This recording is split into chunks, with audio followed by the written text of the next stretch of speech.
I'm Haley Taylor, and you're listening to the Rough Draft Diaries.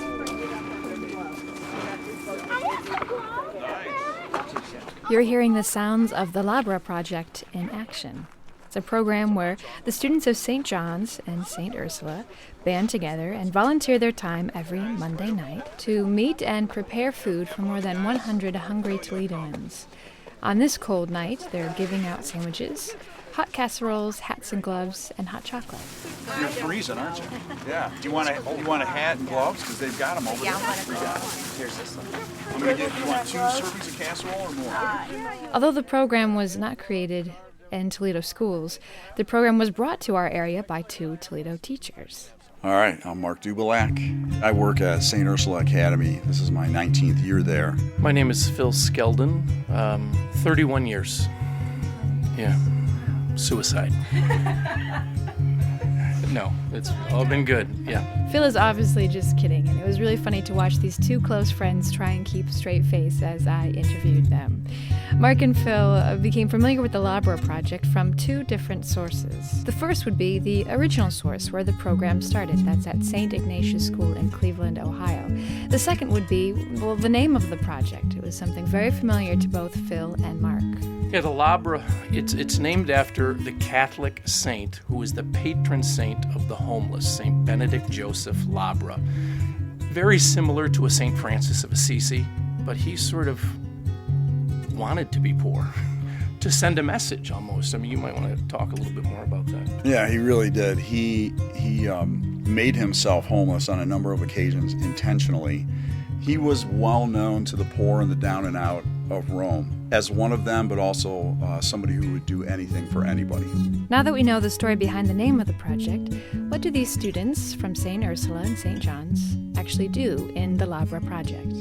Yeah, we're basically a mobile soup kitchen. Girls, for instance, sign up at St. Ursula, and they either say they're going to bring bread or cookies in. We supply meat. We have moms and dads that bake and heat up casseroles and bring them to us. We have 3 stops that we go to every single Monday of the year, and we go to the same 3 stops, and we feed anybody who wants food. Yeah, we each have a little bit of a budget too, that if we need to get paper products and stuff like that, we can use that. But it really is sort of a total community effort on both schools' parts. I was able to join these schools one Monday night during their travels throughout downtown Toledo. That's where the food is delivered. But they first meet at St. John's. The students form a production line around one table. Some are making peanut butter and jelly sandwiches, and some are making ham and cheese. I've been a part of the Labre program for almost a year. I came one day, my friend recommended it to me, and I fell in love with the program. And I think just seeing all of the impoverished people in our community that I didn't realize were there before. I mean, I knew that there were poor people in my community, but it didn't really become a reality until I actually saw it. And being able to see them and see how grateful they were for our help really resonated with me. That was Sophia, a current student at St. Ursula. Now, the program is meant for current St. John's and St. Ursula students, but there was one exception, and his name was Amir. He is an alumni of St. John's, currently studying at the University of Toledo, but he was one of the first students involved in the project when it came to Toledo. So it's a bit of it's kind of like my baby. I like to come back. I like to make sure it's running and make sure everything's great like it always is, but when I come back, it usually fulfills me a little bit. And over the years, when we go to these 3 stops that we go to, we meet people, and those people, because we go out every Monday, they soon become your friends, or they soon, after that, become your family and your loved ones. So I think the most important thing is the relationships that you make with the people and all the faces you get to meet and continue to go back out to meet. As I followed the Labre Project's 3 white vans stocked with food into the city, I did notice Amir was right. It did seem each student recognized a familiar face in the people we met throughout the night. Hey, how you doing there? Hey, good, man. Hi. I'm fine. Hi, honey. How are you? Would you like a new scarf and gloves? Yeah, that'd be great. I always misplace them. You know what? So do I. Really? Always. Any special color you like? No. Okay. Food is the tool to get to know people here.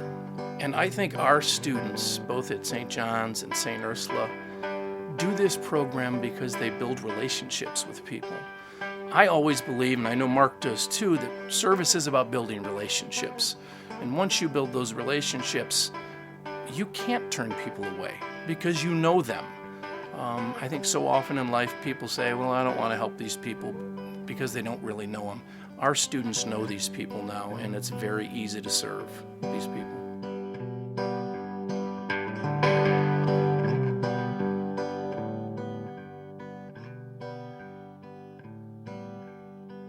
I'm Haley Taylor, and thanks for listening to this episode of the Rough Draft Diaries.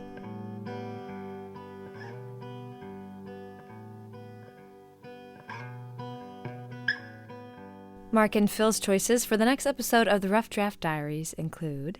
Definitely Rich Pat. Dr. Rich Pat. I would say also the ladies over at Seagate Food Bank. I think a lady too.